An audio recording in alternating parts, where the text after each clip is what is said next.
Malam di Bakauheni selalu penuh riuh.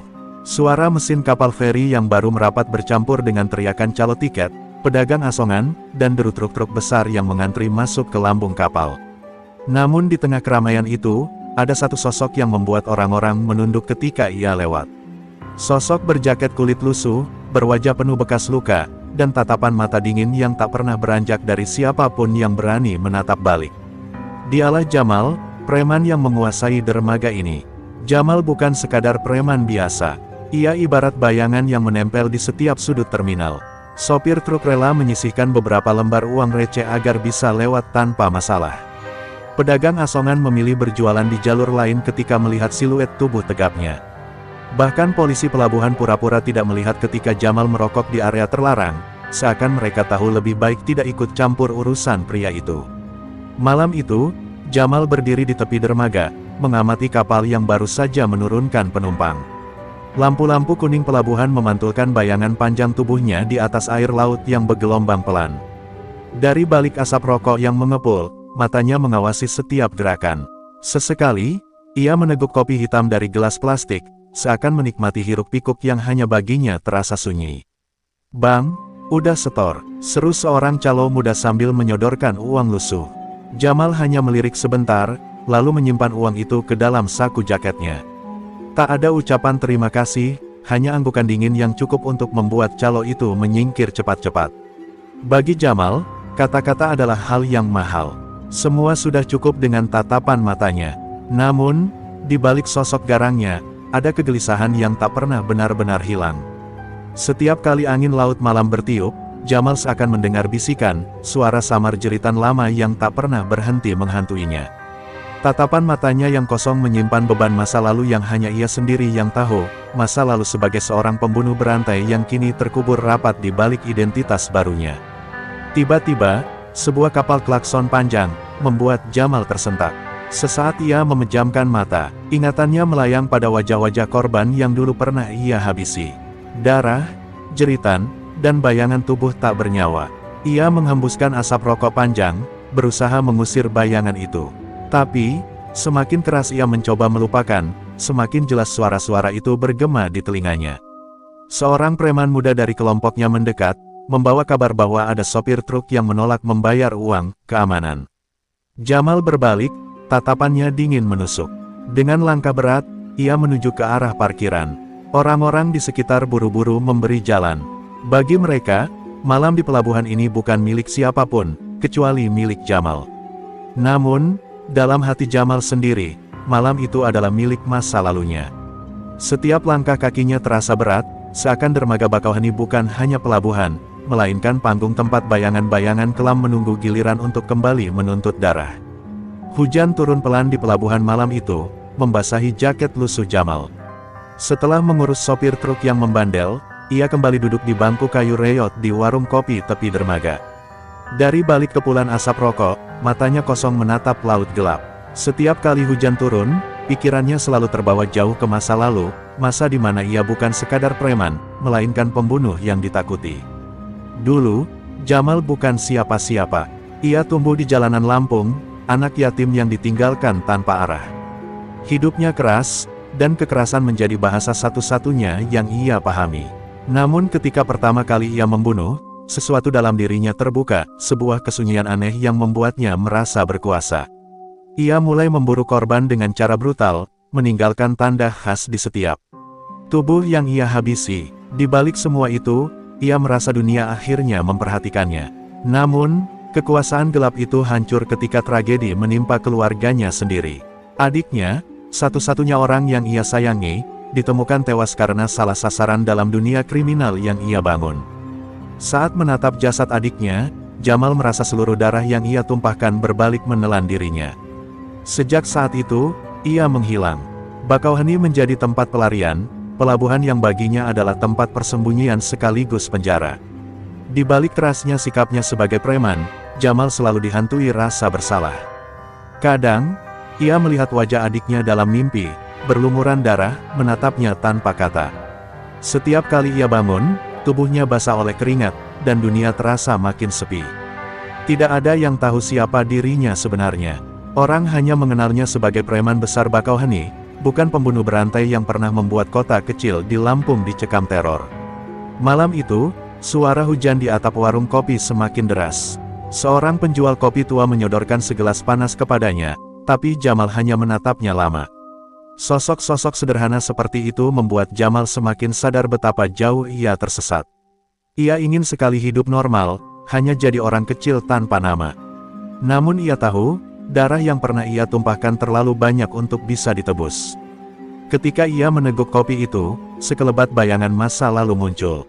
Wajah seorang pria muda yang dulu menjadi korban pertamanya. Jeritan itu kembali jelas di telinga Jamal, seakan baru terjadi kemarin malam. Ia menutup mata erat, tapi bayangan itu makin kuat, seperti luka lama yang kembali terbuka. Di kejauhan, terdengar sirine polisi melintas. Jamal spontan menoleh, meski ia tahu mereka tidak sedang mencarinya. Namun, rasa waspada itu muncul begitu saja, seolah masa lalunya bisa tiba-tiba mengejarnya kapanpun. Ia sadar, meski sudah bertahun-tahun berlalu, jejak darahnya tak pernah benar-benar hilang. Dan malam itu, Jamal merasa firasat buruk, sesuatu dari masa lalunya sedang dalam perjalanan, mendekat kembali ke dermaga Bakauheni.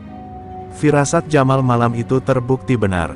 2 hari kemudian, pelabuhan Bakauheni diguncang kabar mengerikan, seorang pria ditemukan tewas di gudang kosong dekat dermaga.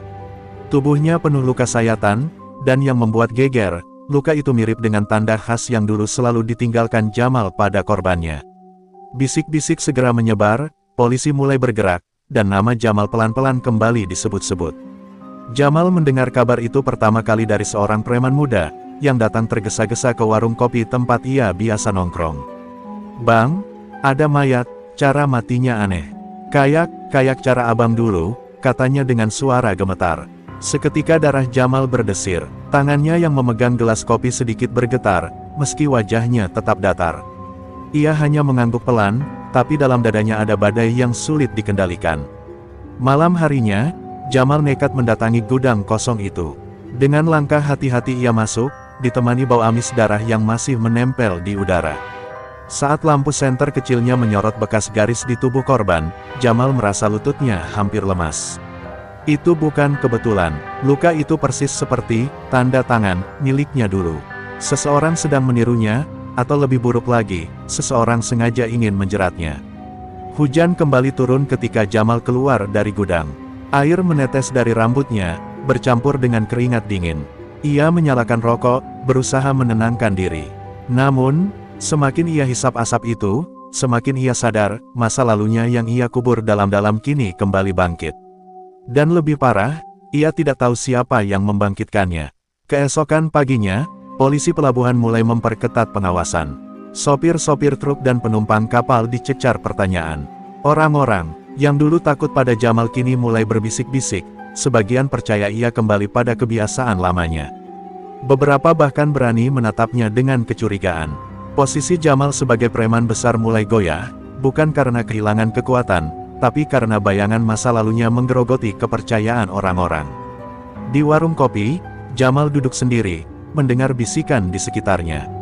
Katanya itu gaya lama si Jamal, jangan-jangan dia nggak pernah berhenti bunuh orang. Kalimat itu menusuk telinganya lebih dalam daripada pisau. Ia menunduk, mengepalkan tangan di atas meja.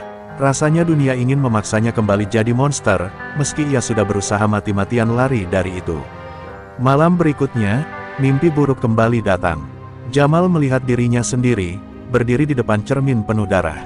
Namun bayangan dalam cermin itu bukan dirinya sekarang, melainkan dirinya yang dulu, pembunuh kejam dengan senyum tipis di wajah. Ia terbangun dengan napas tersengal, lalu sadar bahwa bayangan itu bukan sekadar mimpi, melainkan tanda bahwa masa lalunya tak akan pernah benar-benar menghilang. Dan tepat di saat ia menyalakan rokok untuk menenangkan diri, seseorang tak dikenal berdiri di kejauhan, menatapnya dari balik bayangan kontainer. Sosok itu tidak berkata apa-apa, hanya menatap Jamal lama, sebelum menghilang di telan gelap. Jamal tahu, ini baru permulaan. Sejak malam ketika sosok misterius itu menatapnya dari balik kontainer, Jamal tak lagi bisa tenang. Setiap sudut pelabuhan terasa seperti penuh mata yang mengawasinya. Bayangan panjang dari lampu-lampu dermaga membuatnya selalu merasa sedang diikuti. Dan semakin ia berusaha meyakinkan dirinya bahwa itu hanya paranoia, semakin kuat rasa bahwa ada seseorang yang benar-benar memburu dirinya. Di malam yang basah oleh sisa hujan, Jamal kembali duduk di bangku kayu warung kopi. Namun kali ini, kepalanya tertunduk lama, rokok di jarinya hampir habis terbakar tanpa tersentuh. Suara obrolan para sopir dan pedagang di sekitarnya terdengar jauh, seperti gema dari dunia lain. Ia lebih sibuk dengan bisikan samar yang muncul di telinganya, suara-suara korban masa lalunya, suara yang semakin nyata sejak mayat di gudang ditemukan. Ketika ia menutup mata sejenak, wajah adiknya kembali muncul. Kali ini lebih jelas, menatapnya dengan mata penuh darah dan bibir yang terbuka, seperti hendak berkata sesuatu namun tertahan. Jamal terlonjak, membuka mata dengan napas terengah.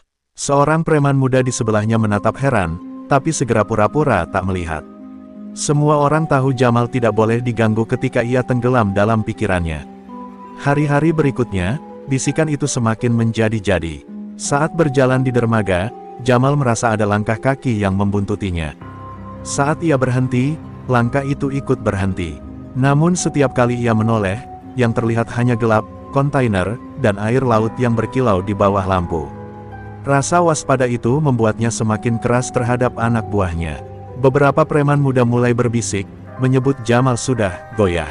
Kecurigaan semakin menjadi saat seorang calo bercerita bahwa polisi sedang membicarakan kembalinya pembunuh lama. Nama Jamal disebut, meski tidak terang-terangan. Kabarnya, beberapa penyidik lama dari Lampung sudah dikirim ke Bakauheni untuk memeriksa kemungkinan keterlibatan Jamal. Mendengar kabar itu, darah Jamal mendidih. Ia tahu benar, jika kasus lama diungkit kembali, ia tak akan punya tempat lagi untuk bersembunyi. Di tengah kekalutan itu, Jamal mulai sadar, seseorang dengan sengaja sedang menyeretnya kembali ke masa lalu. Setiap luka di tubuh korban, setiap bisikan, bahkan tatapan sosok misterius itu adalah pesan. Pesan yang seolah berkata, aku tahu siapa kau sebenarnya. Dan pesan itu bekerja, perlahan tapi pasti, Jamal kembali menjadi sosok yang ia benci. Pria penuh amarah, selalu curiga, dan haus darah. Malam itu, ketika angin laut bertiup kencang, Jamal berdiri sendirian di ujung dermaga. Lautan luas di hadapannya gelap, tak ada cahaya bintang. Ia menyalakan rokok, menghembuskan asap panjang, dan berbicara pada dirinya sendiri. Kalau kau memang mencariku, keluar. Jangan sembunyi di bayangan. Suaranya berat, parau, tapi penuh tantangan. Seolah berbicara pada hantu yang terus menghantui hidupnya. Namun dermaga hanya menjawab dengan suara ombak yang menghantam beton dan klakson kapal di kejauhan. Tidak ada jawaban manusia, hanya keheningan yang lebih menusuk dari teriakan. Dan di dalam keheningan itu, Jamal sadar satu hal, bayangan masa lalunya bukan hanya hantu yang ia ciptakan dalam pikiran, melainkan seseorang yang nyata, dan ia semakin dekat. Malam itu, setelah melontarkan tantangan di dermaga, Jamal berjalan menyusuri jalur gelap menuju area parkir truk. Lampu jalanan temaram, sebagian padam, hanya menyisakan bayangan panjang dari kontainer-kontainer yang menjulang. Dan di sanalah ia melihatnya lagi, sosok asing itu, berdiri dengan tenang, seolah memang sudah menunggu. Tubuh tegap, wajah muda, mata tajam yang menatapnya tanpa takut. Siapa kau? Suara Jamal serak, bercampur amarah dan penasaran. Sosok itu tidak langsung menjawab, hanya tersenyum samar. Senyum yang membuat bulu kuduk Jamal merinding, karena di balik ketenangan itu ada kebencian yang dalam. Setelah beberapa detik hening, pria itu berkata singkat, aku tahu kau. Aku tahu semua tentangmu, Jamal. Ucapan itu menusuk lebih dalam daripada pisau. Jamal berusaha menjaga wajahnya tetap dingin, tapi dadanya berdegup keras. Kalau kau tahu, kenapa masih berdiri di sini? Mau apa kau? Tanyanya. Pria itu maju setapak, suaranya rendah tapi jelas. Aku ingin kau merasakan apa yang pernah kurasakan. Aku ingin kau tahu rasanya kehilangan, rasanya dihantui darah yang tak pernah bisa kau bersihkan. Nama pria itu akhirnya terucap, Raka. Dan ketika Jamal mendengarnya, ia langsung menyadari sesuatu. Raka adalah anak dari salah satu korban masa lalunya, pria yang dulu ia bunuh dengan cara paling kejam. Seketika, Jamal merasa seluruh dunia berputar. Bayangan masa lalunya kini berdiri nyata di hadapannya, bukan sekadar mimpi atau firasat. Raka menatapnya penuh kebencian. Kau pikir kau bisa lari dari masa lalu? Semua orang percaya kau sudah berubah, jadi preman kecil di dermaga ini. Tapi aku akan tunjukkan wajah aslimu pada dunia. Kau tidak akan pernah bisa berhenti jadi pembunuh. Kata-kata itu seperti cambuk, mengoyak setiap lapisan pertahanan yang Jamal bangun selama bertahun-tahun. Jamal mencoba membalas dengan dingin, "Kalau kau mau balas dendam, lakukan sekarang." Tapi Raka hanya tertawa kecil, suaranya dingin. "Bukan begitu caraku. Aku akan membuatmu tersiksa perlahan. Setiap korban yang jatuh nanti akan mengingatkanmu pada dosa-dosamu sendiri. Dan dunia akan percaya bahwa Jamal si pembunuh berantai sudah kembali." Angin laut bertiup kencang, membawa bau asin dan suara rantai kapal yang beradu. Jamal berdiri tegang, sementara Raka mundur perlahan, menghilang ke balik bayangan kontainer seperti hantu. Tidak ada perkelahian malam itu, hanya peringatan. Tapi bagi Jamal, itu lebih mengerikan dari pertempuran, karena kini ia tahu lawannya bukan sekadar musuh, tapi masa lalu yang menjelma manusia dengan dendam membara. Ketika Jamal kembali ke bangkunya di warung kopi, tangannya gemetar saat menyalakan rokok. Kali ini, ia sadar bahwa hidupnya di dermaga tidak akan pernah sama lagi. Ia bukan hanya preman Bakauheni yang ditakuti, melainkan juga buruan dalam permainan kejam yang diciptakan oleh seseorang yang tahu luka lamanya lebih dari siapapun. Sejak pertemuannya dengan Raka, Jamal tak lagi bisa tidur dengan tenang. Malam-malamnya penuh mimpi buruk, dan setiap kali ia terbangun, keringat dingin membasahi tubuhnya. Ia tahu Raka sedang bermain-main dengan pikirannya, menunggu saat yang tepat untuk menyerang. Tapi yang lebih menakutkan, perlahan-lahan Jamal mulai merasa dirinya kembali menjadi sosok lama, pria yang membunuh tanpa ragu. Suatu malam, Jamal mendengar kabar dari anak buahnya bahwa ada seorang pedagang kecil yang ditemukan tewas di sekitar pelabuhan. Luka di tubuh korban sama seperti sebelumnya, sayatan-sayatan yang rapi dan penuh kebencian. Polisi datang, memasang garis kuning, dan orang-orang kembali berbisik.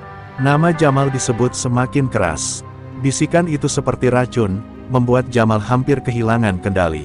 "Kalau terus begini, aku yang akan dituduh," gumamnya sendiri di kamar sempitnya. Ia menatap bayangan di cermin, wajah kerasnya terlihat lebih tua dari usianya.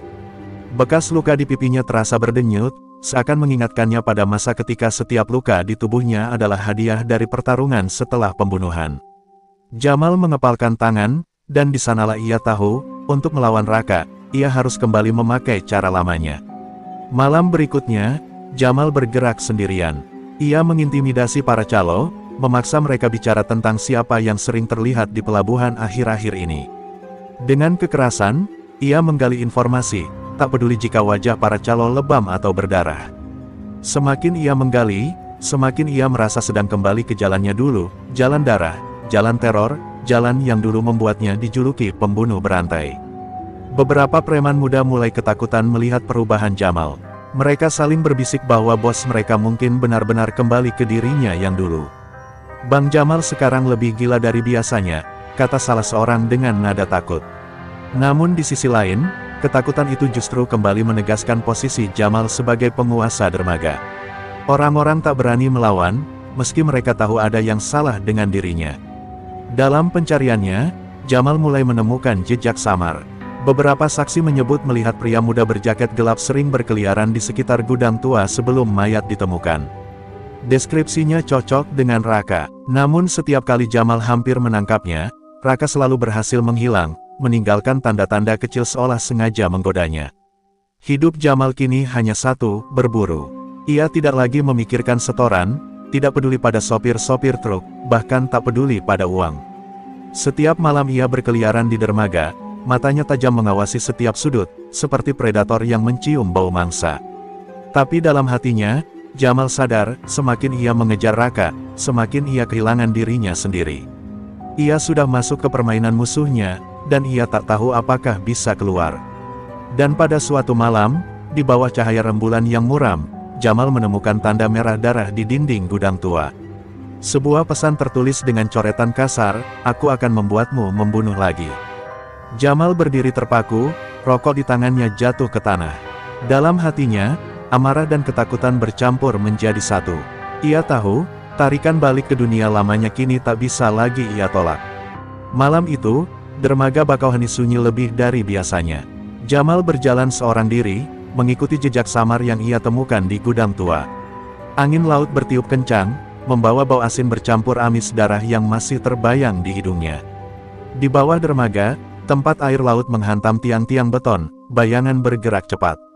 Jamal tahu, malam ini permainan akan berakhir, entah dengan darahnya sendiri, atau darah musuhnya. Langkah kakinya berat, tapi penuh tekad.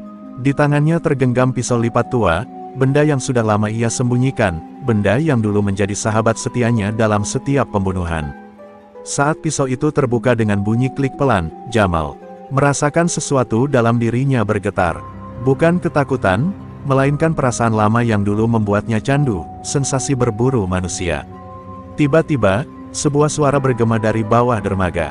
Akhirnya kau datang juga, Jamal. Itu suara Raka, dingin dan penuh dendam. Dari balik bayangan, ia muncul dengan tatapan membakar. Wajahnya muda, tapi sorot matanya jauh lebih tua, seolah menanggung beban luka bertahun-tahun. Di tangannya, sebilah besi karatan berkilat di bawah cahaya lampu redup. "Kenapa kau lakukan semua ini?" tanya Jamal, suaranya berat, hampir seperti geraman. Raka tertawa kecil, "Kau masih pura-pura tidak tahu. Ayahku, kau bunuh dengan tanganmu sendiri. Aku masih kecil waktu itu, Jamal. Aku melihat darahnya, aku melihat wajahmu, dan sejak malam itu, aku bersumpah membuatmu merasakan hal yang sama." Pertarungan pecah begitu cepat. Besi karatan Raka beradu dengan pisau Jamal, menimbulkan bunyi denting tajam. Air laut memercik ketika tubuh mereka saling dorong di bawah dermaga. Jamal menyerang dengan gerakan penuh pengalaman, tapi Raka lincah, penuh kemarahan yang memberinya kekuatan. Setiap serangan Raka bukan hanya tentang membunuh, melainkan tentang balas dendam yang membara. Jamal terpojok sejenak, dadanya terhuyung oleh hantaman keras. Namun naluri lamanya bangkit. Dengan brutal, ia membalas, memukul wajah Raka hingga darah segar mengalir dari bibirnya. "Kau pikir kau bisa mengalahkanku dengan amarah? Aku hidup lebih lama di dunia ini karena darah. Kau hanya anak yang tersesat," geram Jamal. Tapi dalam hatinya, ia tahu kata-kata itu lebih ditujukan pada dirinya sendiri. Raka bangkit lagi, meski tubuhnya penuh luka. "Aku tidak butuh menang, Jamal. Aku hanya butuh kau kembali jadi pembunuh, supaya semua orang tahu siapa kau sebenarnya." Ucapannya menghantam lebih keras daripada pukulan. Jamal terdiam sepersekian detik, sadar bahwa memang itulah tujuan Raka, bukan sekadar membunuhnya, tapi menghancurkan dirinya sepenuhnya. Pertarungan semakin brutal, tubuh keduanya penuh darah dan keringat. Dentuman ombak dan suara kapal di kejauhan jadi musik latar yang mengerikan. Dan di satu titik, Jamal berhasil menekan Raka ke tanah, pisaunya menempel di leher musuhnya. Napas Jamal memburu, tangannya bergetar.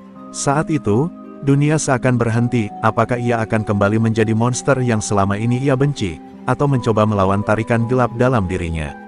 Pisau Jamal menempel di leher Raka, ujungnya hanya tinggal sejengkal lagi untuk merobek kulit. Nafas keduanya terengah-engah, bercampur dengan aroma asin laut dan darah yang menguap di udara. Jamal menatap mata Raka, dan yang ia lihat di sana bukan sekadar kebencian, tapi luka lama yang tak pernah sembuh. Tiba-tiba, wajah Raka berganti menjadi wajah adik Jamal dalam bayangannya, berlumuran darah, menatapnya dengan tatapan penuh kecewa. Tangan Jamal bergetar hebat, ingatan masa lalunya menyerbu tanpa ampun, wajah-wajah korbannya, jeritan malam, darah yang membanjiri lantai-lantai sunyi. Semua kembali menuntut. Ia memejamkan mata, mencoba melawan desakan naluri untuk menusukkan pisau. "Aku sudah berhenti, aku bukan lagi itu," bisiknya, lebih kepada dirinya sendiri daripada kepada Raka. Raka justru tertawa pahit. "Berhenti? Kau pikir dengan berhenti, dosamu hilang? Kau sudah merenggut segalanya dariku, Jamal. Ayahku, keluargaku, hidupku. Aku hanya punya satu tujuan, menyeretmu kembali jadi iblis di mata semua orang." Kata-katanya meluncur tajam, dan Jamal merasa seolah setiap hurufnya adalah pisau yang menusuk jantungnya. Dengan sisa tenaga, Raka mencoba mendorong Jamal. Tapi Jamal menahan. Ia menatap lelaki muda itu dengan sorot mata yang mendadak penuh rasa sakit. "Kalau kau bunuh aku sekarang, kau sama saja denganku. Kau akan jadi monster yang kau benci. Apa itu yang kau mau?" Untuk pertama kalinya, suara Jamal pecah, bukan sebagai preman keras, melainkan sebagai manusia yang lelah dikejar dosanya sendiri. Hening menyelimuti bawah dermaga, hanya suara ombak yang menghantam tiang-tiang beton. Raka terdiam, dilema menghantam dirinya. Tangannya gemetar di atas tanah basah, matanya berkaca-kaca. Selama ini ia hidup dengan amarah, Tapi di hadapannya kini, Jamal bukan lagi sekadar pembunuh berdarah dingin. Yang ia lihat adalah pria tua yang dipenjara oleh bayangan masa lalunya sendiri. Jamal akhirnya melepaskan pisaunya, menjatuhkannya ke tanah. Ia bangkit perlahan, tubuhnya goyah, darah menetes dari pelipisnya. Kalau kau mau bunuh aku, bunuhlah sekarang. Tapi kalau kau biarkan aku hidup, berarti kau lebih kuat dari aku. Suaranya berat, setiap kata keluar dengan susah payah, tapi penuh ketulusan yang jarang muncul dari bibirnya.